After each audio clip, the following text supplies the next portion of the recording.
you're not the only company out there that's really, rethinking IPO plans. But what about the market conditions made this not the right time for you guys to go public? Did it have to do with growth or external factors?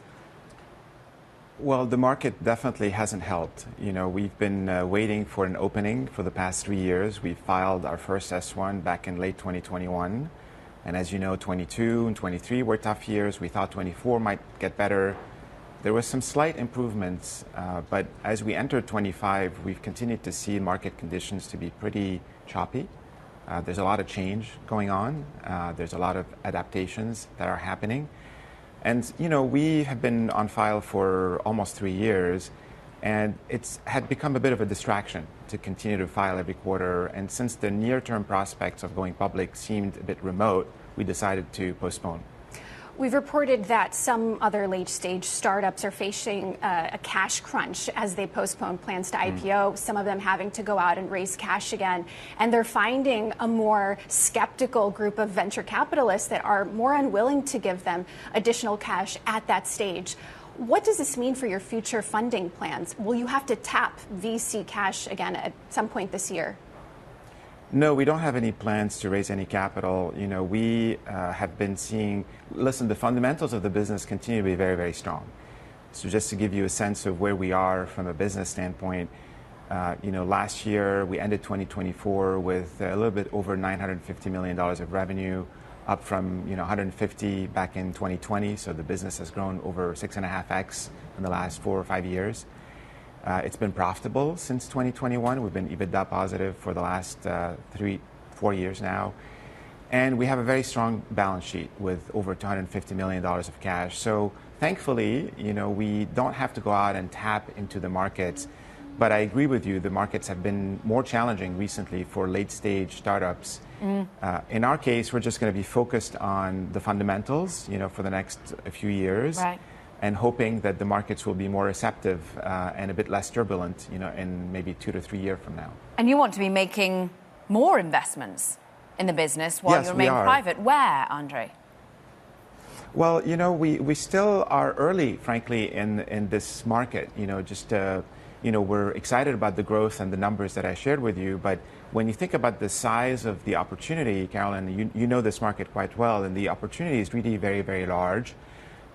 We have been investing in our team. We have been investing in innovation, in the product experience. There's still a lot to build. We launched 70 different new features last year, enhancing the host experience, the guest experience. But there's a lot more that we want to do. And frankly, we're going to take the opportunity of staying private for the next 2 to 3 years or so to make some bold, longer-term investments that are part of the roadmap that we're accelerating and bringing forward. Andre, I go to a sensitive topic here because the start of 2025 was pretty devastating in terms of not one but 2 tragedies that involved Turo cars. How have you thought about safety, and how much have, in any way, the decision to delay IPO been because of that? No, those 2 things are not really connected, Carolyn. Those, the timing coincidence, of course, looks like they are, but they're not.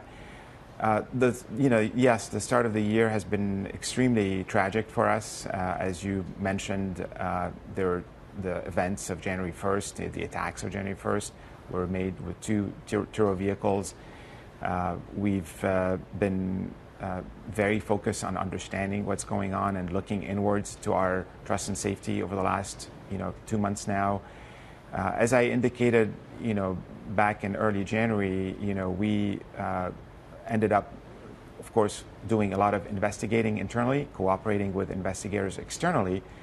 And we found out that the perpetrators of these crimes were, very legitimate people, with valid driver's licenses, with no criminal backgrounds.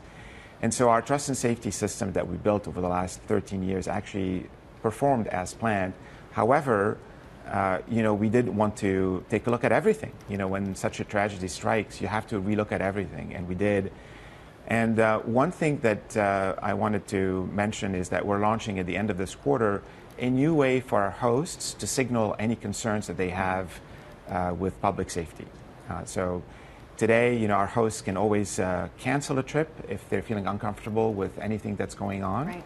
And there's no penalties when that happens. Now we're specifically adding a topic which is related to public safety.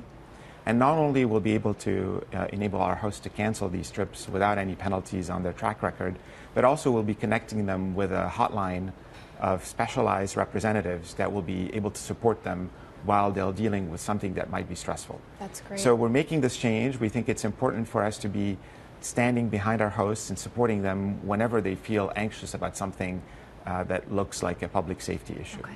What about other investments? You mentioned bold investments. Will that include M&A? We only have about 30 seconds. M&A is always an option. You know, there's been a lot of consolidation in the space, and you know, last year you might recall we did announced a great partnership with Uber. You know, sort of taking over their Uber car share business that they had been building in Australia. And we're partnering with Uber. We're going to become part of the Uber Rent product, and we'll be launching soon this integration. So there's I think a lot of consolidation happening, especially as you pointed out, with private capital becoming more scarce and more skeptical. I think it's pushing a lot of later stage companies to rethink their growth plans. And you remain independent? That's the plan. You know, we think the market is really big. We think that the fundamentals are very strong. Andre. And we have an exciting roadmap ahead. So we'll continue to, you know, chart our own path.